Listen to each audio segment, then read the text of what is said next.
Aujourd'hui, je continue la série sur l'excellence, le chemin de Dieu vers la promotion. J'écris ce petit livret qui est un bref résumé de cet enseignement plus important que j'ai, ainsi qu'un livre ici sur l'excellence. Nous mettons gratuitement à disposition ce livret. Nous demandons un don d'un certain montant, nous ne le précisons pas, mais nous vous demandons de donner quelque chose car nous allons distribuer des dizaines de milliers. Et si personne ne donnait, nous ne pourrions tout simplement pas le faire. Nous avons ici des CD, des DVD qui ont été pris lors d'un enseignement direct ainsi qu'un enseignement qui a été enregistré à la télévision. Dans la précédente émission, donc, j'ai commencé à enseigner sur ce sujet et j'ai utilisé le psaume 75, versets 6 et 7 qui dit « Car la promotion ne vient ni de l'Est, ni de l'Ouest, ni du Sud, mais c'est Dieu qui est le juge. Il abaisse l'un et élève l'autre. » Donc, la promotion vient de Dieu, et la plupart des gens ne le reconnaissent pas vraiment. Ils pensent que cela viendra par leur travail acharné. Ils peuvent prier, supplier et demander, mais cela ne vient pas de manière souveraine. Ce n'est pas juste Dieu qui répond à une prière. Il y a des choses que nous pouvons faire, et l'une de ces choses est d'avoir un esprit d'excellence. Laissez-moi maintenant vous amener à Daniel, chapitre 6, et au verset 3. C'est bien qu'après que Daniel et ses trois amis, Shadrach, Meshach et Abednego, aient été amenés prisonniers à Babylone, et ils avaient déjà réussi, ils étaient déjà dans des postes de leadership, mais ils faisaient si bien que Darius, le roi de Perse, a pensé à les promouvoir. Voici ce qu'il est dit en Daniel 6, verset 3. « Alors ce Daniel surpassa les chefs et les satrapes, parce qu'il y avait en lui un esprit supérieur, et le roi pensait à l'établir sur tout le royaume. » Cela dit très clairement que la raison de sa promotion est qu'il y avait en lui un esprit excellent. C'est la seule fois où l'expression « esprit excellent » est utilisée dans toute la Bible. Mais le même principe est utilisé des centaines et des centaines, peut-être des milliers de fois dans la Bible. Vous voyez des gens comme Joseph, qui était promu à cause d'un esprit excellent. Vous pourriez dire l'attitude. Savez-vous que le mot esprit peut aussi être défini comme attitude? Le mot esprit ici ne désigne pas cette partie de vous née de nouveau, comme dans ce passage, l'esprit, l'âme et le corps. Le mot grec utilisé ici est pneuma, et selon la définition de Strong, cela désigne une disposition mentale. Donc ici, il s'agit de son attitude. En un sens, vous pourriez dire que votre attitude détermine votre altitude, jusqu'où vous allez. J'ai tenu des réunions à Phoenix et on m'avait assigné un chauffeur qui venait à l'hôtel pour me chercher et m'emmener à l'église. Et celui-ci voulait que je m'assoie à l'arrière du véhicule. Et je ne voulais pas faire ça, je m'asseyais à l'avant. Et j'essayais de parler à ce gars, et pendant 5 jours, il ne m'a pas dit un mot, il ne parlait pas. Il se contentait de grogner, de répondre oui ou non. Et finalement, le dernier jour, je lui ai demandé « Qu'est-ce qui ne va pas chez vous ?» J'ai dit « Il y a quelque chose qui ne va pas dans votre attitude. » Et là, il m'a tout déballé. Il pensait être appelé au ministère, il avait eu une très petite église. Il est venu dans cette grande église pensant que cela lui offrirait plus d'opportunités de prêcher. Et au lieu de cela, tout ce qu'ils avaient fait, c'était de lui demander de conduire des gens d'un endroit à l'autre, comme moi, les orateurs de l'église. Et il n'avait pas eu l'occasion de prêcher. Il était amer et en colère à ce sujet. Et il était contrarié. Et il m'a tout raconté. Alors, j'ai dit de façon sarcastique, eh bien, je me demande pourquoi il ne voudrait pas que vous prêchiez avec l'attitude que vous avez. Et cela l'a vraiment choqué, et j'ai dit, mon gars, vous êtes tellement amer, vous êtes en colère, pourquoi les gens voudraient-ils vous mettre sur la chair et vous laisser déverser votre poison sur tout le monde? Et cela l'a choqué, mais c'était une réalité, cela l'a réveillé, et il a commencé à réaliser qu'avec une telle attitude, on ne se fait pas promouvoir. 1200 personnes travaillent pour moi parmi notre personnel. J'essaie de dire bonjour à notre personnel autant que je peux, mais je ne passe pas beaucoup de temps. Ce n'est pas comme si je connaissais tout le monde personnellement, mais J'essaie juste d'être amical avec eux. Et quand je passe, vous pouvez voir beaucoup de choses sur l'attitude d'une personne. Je me souviens d'une femme en particulier qui travaillait dans notre production et elle avait une attitude vraiment pourrie. Chaque fois que vous la voyiez, on aurait dit qu'elle était en colère. Et j'allais lui parler, et si je lui parlais, elle avait toujours quelque chose au sujet de quoi se plaindre.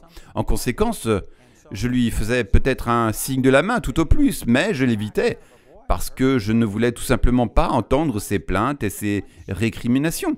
Elle n'avait jamais rien de positif à dire. Et finalement, un jour, alors que je passais, elle me dit « Vous ne voulez pas venir me parler ?» Et j'ai répondu « Oui, car vous avez une mauvaise attitude. » Et je ne l'ai pas maltraité pour autant. Nous ne l'avons pas licencié à cause de cela, mais je vous garantis que lorsque le moment est venu de promouvoir des gens, j'ai dit aux autres « Je ne veux jamais que cette femme soit promue. Je ne veux pas qu'elle soit mise dans une position où elle pourrait propager cette attitude négative et qu'elle en infecte les autres. » Je ne connais rien des performances de cette femme. Elle faisait probablement son travail aussi bien que n'importe qui d'autre, mais l'attitude compte plus que ce que vous pouvez faire. Ce qui compte est la manière dont vous faites les choses. Joseph est un exemple de cela. Il a été vendu comme esclave, il a vécu des choses terribles, et pourtant son attitude était telle qu'il a servi Potiphar. Il avait été le fils préféré de son père, qui le privilégiait sur ses frères. Et pourtant, il a été vendu comme esclave. Et au lieu d'avoir une mauvaise attitude et d'être en colère, amer et contrarié par ce qui lui était arrivé, il a servi son maître. Et quand la femme de son maître a essayé de le séduire, il a dit « Comment pourrais-je faire une telle chose contre mon maître? Comment pourrais-je faire cela contre Dieu ?» Et ensuite, à cause du mensonge de la femme du maître à son sujet, il a été mis en prison. Et même en prison, il continuait de servir Dieu. Il y avait toujours un esprit excellent. Je vous le dis, votre attitude, cette attitude que vous avez est l'un des facteurs clés pour votre élévation. Une attitude d'excellence où vous allez agir avec enthousiasme, comme pour le Seigneur et non pour les hommes. Laissez-moi vous lire Éphésiens chapitre 6 et vous donner des instructions que Paul a données. Et c'était Paul qui parlait aux esclaves sur la façon dont ils devaient se comporter envers leur maître. Nous n'avons plus d'esclaves aujourd'hui, mais nous avons encore des relations employeur-employé. Et ces instructions s'appliqueraient dans ce contexte. Donc il dit ici en Éphésiens 6, verset 5, « Serviteurs, obéissez à vos maîtres avec crainte et tremblement dans la simplicité de votre cœur, comme au Christ. Et cela non seulement sous leurs yeux, comme pour plaire aux hommes, mais comme des serviteurs de Christ qui font de toute leur âme la volonté de Dieu. Servez-les de bon cœur, comme si vous serviez le Seigneur et non les hommes. » Il est dit au verset suivant, versets 8 et 9, « Sachant que tout ce que l'homme fait de bien, il le recevra du Seigneur, qu'il soit esclave ou libre. » Ces versets sont puissants. Ils disent que vous devez non seulement faire ce qui vous est demandé, mais vous devez le faire avec une bonne attitude, comme pour le Seigneur, et non seulement pour plaire aux hommes. J'ai travaillé dans de nombreuses situations différentes, j'ai notamment été dans l'armée, et beaucoup de gens dans l'armée s'y trouvaient parce qu'ils avaient été enrôlés, ils n'avaient pas choisi de venir, alors ils avaient une mauvaise attitude, ils faisaient le strict minimum pour éviter les ennuis. Et quand quelqu'un comme un officier ou une hiérarchie supérieure à la nôtre était présente, ils faisaient semblant de travailler dur, mais quand ces personnes n'étaient pas là, ils se relâchaient. Ils avaient une mauvaise attitude, ils ne travaillaient pas, ils n'étaient pas diligents. Ce passage dit que vous devriez faire les choses comme pour le Seigneur et non pour les hommes. Non pas seulement quand ils vous regardent, certains travaillent uniquement lorsque quelqu'un les regarde. Et il y a beaucoup de gens comme ça. Il y a probablement des personnes qui regardent cette émission à ce moment même et je vous garantis que si on vous donne une pause de 15 minutes, vous allez la prolonger de 20 minutes. Vous allez l'étendre. Et si vous devez pointer à une certaine heure, vous arrivez avec 5 minutes de retard, mais vous partez 5 minutes plus tôt. Et vous pensez que ce sont des choses minimes.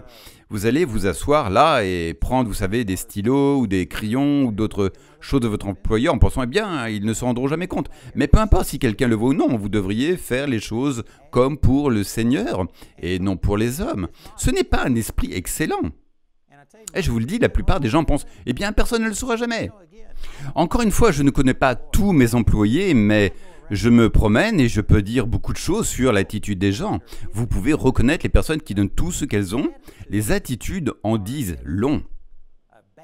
Vous pensez peut-être pouvoir cacher une mauvaise attitude parce que vous ne l'exprimez jamais, vous ne dites jamais rien ou quelque chose de ce genre, mais votre attitude transparaît.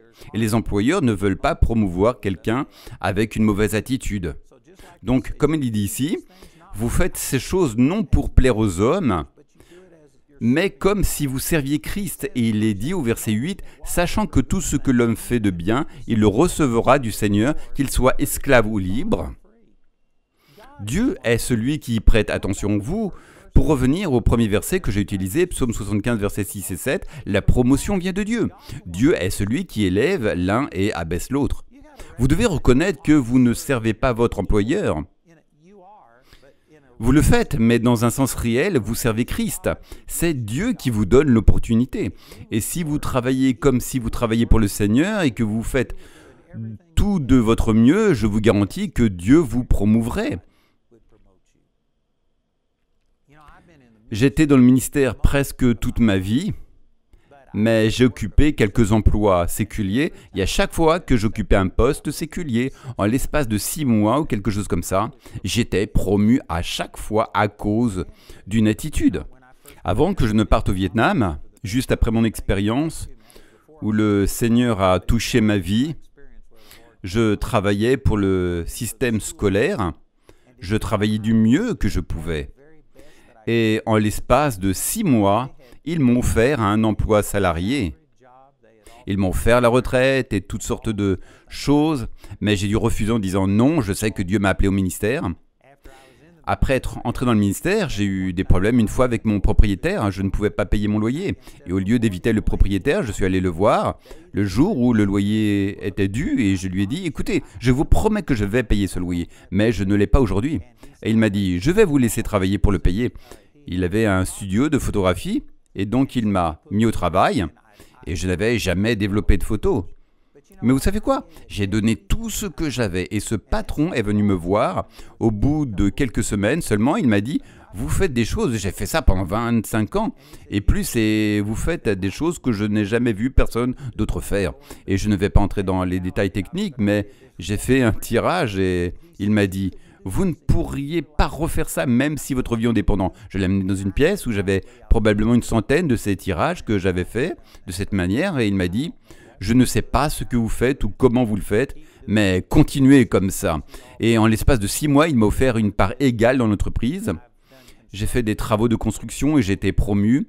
Et je peux vous garantir que si quelque chose se passait aujourd'hui, et si je n'étais plus dans le ministère, et si je devais prendre un emploi chez McDonald's, je peux vous garantir qu'il ne me faudrait pas longtemps avant de devenir le manager de ce McDonald's, que je posséderais ce McDonald's et ensuite je posséderais plusieurs McDonald's. Je pourrais prospérer où que je sois grâce à une attitude d'excellence, grâce au travail acharné, parce que je vais faire confiance à Dieu et je vais faire ce que je fais comme pour le Seigneur et non pour les hommes. Je ne dis pas cela pour vous condamner, mais j'espère que certaines personnes réalisent que leur attitude n'est pas une attitude d'excellence. L'Écriture dit spécifiquement en Daniel chapitre 6 verset 3 que la raison pour laquelle Darius voulait promouvoir Daniel pour être au-dessus de tout le monde dans le royaume était parce qu'il avait un esprit excellent. L'excellence, c'est simplement être déterminé, dire « Dieu, je ne sers pas les hommes, je te sers ». Si vous adoptiez cette attitude et que vous serviez votre patron, si vous faisiez ce travail et si vous étiez le patron, vous le feriez avec excellence. Vous traiteriez vos clients avec excellence. Si vous aviez cette attitude, je vous garantis que cela amènerait à une promotion. Et il y a beaucoup de gens qui prient pour une promotion et qui veulent que les choses s'améliorent, mais ça ne marche pas de cette manière. Ce qui compte est l'attitude. Si vous faites les choses avec négligence, paresse, Dieu ne promeut pas cela. Pour en revenir à cet employé dont je parlais, je ne l'ai jamais maltraité, je n'ai jamais rien dit de mal à son sujet, mais je peux vous garantir que lorsque le moment est venu de promouvoir quelqu'un, je n'aurai pas promu cette personne. Je ne veux pas promouvoir cette attitude. Dieu vous aime, même si vous avez une mauvaise attitude. Dieu comprend si vous avez vécu beaucoup de choses négatives et si vous avez été blessé. Mais cela ne justifie pas que vous vous comportiez ainsi. Dieu ne va pas vous promouvoir, il ne va pas ouvrir de porte si vous avez une mauvaise attitude et vous mettre dans une position où vous pourriez influencer davantage de personnes avec cette mauvaise attitude. C'est comme une pomme pourrie, vous la mettez avec de bonnes pommes. La pomme pourrie gâchera les bonnes pommes. Vous devez avoir une attitude pieuse. Et j'ai eu une autre expérience où un homme est venu me voir et il était vraiment en colère et contrarié parce qu'il avait travaillé pour un type pendant, je ne me souviens plus, peut-être 5 ou 10 ans. Et il était le seul employé quand le type a commencé l'entreprise. Et l'entreprise avait prospéré et grandi. Et maintenant, ils avaient comme 15 ou 20 employés. Et cet homme, qui était le premier employé, était le moins bien payé. La personne la plus basse dans la hiérarchie. Il était juste en colère et avait l'impression d'avoir été oublié et que rien n'avait bien fonctionné. Alors il est venu me parler et me raconter à quel point tout cela était injuste et incorrect. Remarquez ce que ce passage dit. Les serviteurs doivent obéir à leur maître, non seulement au bon, je crois que c'est en 1 Pierre chapitre 2, où Pierre parlait de ne pas seulement se soumettre au bon, mais aussi au mauvais, à ceux qui le traitent mal. Peu importe comment ton patron te traite. Dieu te promouvra si tu fais ce qui est juste. La promotion vient de Dieu. Donc, en tout cas, ce gars se plaignait de son patron, et parce que son patron ne le traitait pas bien, il pensait que cela justifiait d'avoir une mauvaise attitude. Alors, j'ai discuté avec lui sur ces mêmes points, et je lui ai parlé, et je lui ai dit, « Tu sais quoi? Tu as une mauvaise attitude, et je comprends pourquoi ton patron ne te promeut pas. » Alors, le gars s'est repenti. D'abord, je lui ai dit qu'il devait commencer à faire ces choses pour le Seigneur. Dieu le promouvrait. Et donc, il a corrigé son attitude, et quelques semaines plus tard, son patron est venu vers lui et lui a dit quelque chose de très puissant. Je ne me souviens plus des détails, mais quand son patron a dit cela, cet employé a dit simplement « Je te pardonne ». Et le patron était vraiment énervé. « Comment tu me pardonnes? Mais qu'est-ce que j'ai à me faire pardonner ?» Et il est parti furieux, puis après, peu de temps après, il est revenu et a dit « Qu'est-ce que tu veux dire par « tu me pardonnes » ?» Et donc ce gars, sans recul, a simplement dit « J'ai eu une mauvaise attitude. Je suis ton premier employé, je suis ton ancien employé, je suis le moins bien payé, tu m'as ignoré et j'ai une mauvaise attitude. Alors s'il te plaît, pardonne-moi. Et je te pardonne pour ce que je pense que tu as mal fait. » Quand ce gars s'est humilié devant son patron a fini par lui confier qu'il traversait un divorce et qu'il vivait beaucoup de choses négatives et il a simplement remercié ce gars d'être resté avec lui et il a réalisé qu'il ne l'avait pas bien traité. Bref, il est revenu me voir et en l'espace d'un mois, il a été promu à la tête de toute l'entreprise. Son salaire a été considérablement augmenté, il a reçu 2 semaines de vacances payées.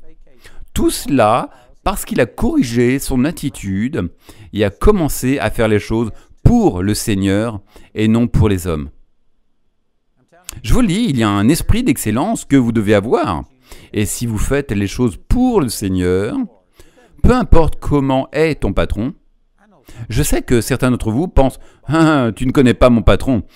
Mais vous ne connaissez pas Dieu. Si j'avais le temps, j'aimerais avoir le temps de vous raconter toute l'histoire à ce sujet, mais il y avait un homme qui travaillait pour moi, Paul Milligan, qui était mon PDG pendant, je pense, 5 ou 6 ans. Paul travaillait un temps dans l'industrie aérospatiale et il travaillait pour quelqu'un. Et le responsable, qui était au-dessus de lui, était une personne impie. Et il est allé le voir, il lui a dit « Je te déteste, je vais te virer ». Et Paul a dû décider s'il allait répondre de la même manière ou s'il allait s'humilier et continuer à faire le travail correctement. Il a donc décidé de rester à sa place. Ce serviteur au-dessus de lui a commencé à prendre ses clients. Et c'était des clients multimillionnaires dans l'industrie aérospatiale. Et il prenait le crédit pour cela. Il recevait des primes et des augmentations basées sur ce que Paul faisait. Et Paul était au courant, et pourtant il a juste décidé qu'il allait rendre ce gars prospère. Il le faisait pour les seigneurs et non pour les hommes. Cela durait plus d'1 an, il me semble, et il a perdu toutes sortes de primes pour ses contrats qu'il a obtenus. Mais il a continué à servir cette personne en croyant qu'il faisait cela pour le Seigneur et que Dieu le récompenserait. Et après un certain temps, le patron de toute l'entreprise est venu voir Paul et lui a posé des questions en disant « Comment ce contrat a-t-il été obtenu ?» Et Paul a simplement répondu à sa question. Il a dit « Oui, c'est moi qui ai obtenu le contrat. » Et donc le patron a dit, nous pensions que c'était le cas. Ce gars qui est au responsable n'est pas assez intelligent pour faire ces choses. Et nous avons compris qu'il devait prendre le crédit pour quelqu'un d'autre. Ils ont donc fini par le licencier. Cet homme qui avait maltraité Paul, ils ont mis Paul à cette place, et non seulement il a obtenu cette position, mais il a finalement été promu encore plus haut dans l'entreprise, au point de gérer des centaines, peut-être des milliers de personnes. Et cette expérience lui a donné ce dont il avait besoin pour démarrer sa propre entreprise. Il a maintenant créé plus de 16 entreprises, dont une, je sais, est cotée en bourse. Il est multimillionnaire grâce à l'expérience qu'il a acquise, et s'il n'avait pas été fidèle dans cette institution et fait ce qu'il fallait, cette autre promotion ne serait pas venue. Certains d'entre vous se trouvent dans des situations difficiles, et peut-être que vous pointez du doigt des personnes en disant qu'elles ne vous traitent pas bien, que nous avons besoin de plus de cela. Je vous garantis que c'est la mauvaise manière de faire. Des gens sont venus travailler dans notre ministère en tant que bénévoles. Ils ont travaillé pour nous pendant une longue période. Certains, 6 mois, peut-être 1 an, en tant que bénévoles, et pourtant, ils sont devenus tellement indispensables, intégrés à ce que nous faisions, ils sont devenus tellement productifs que nous avons dû les embaucher. Nous avons dû les engager, pourtant, ils étaient prêts à travailler en tant que bénévoles, et pourtant, cela en est arrivé au point où c'était à notre avantage. Une personne en position de leadership, un patron va reconnaître les personnes qui sont un atout par rapport à quelqu'un qui est un fardeau pour eux. Il y a des gens qui regardent cette émission en ce moment, même qui, s'ils écoutent, devraient admettre qu'ils n'ont pas travaillé pour le Seigneur.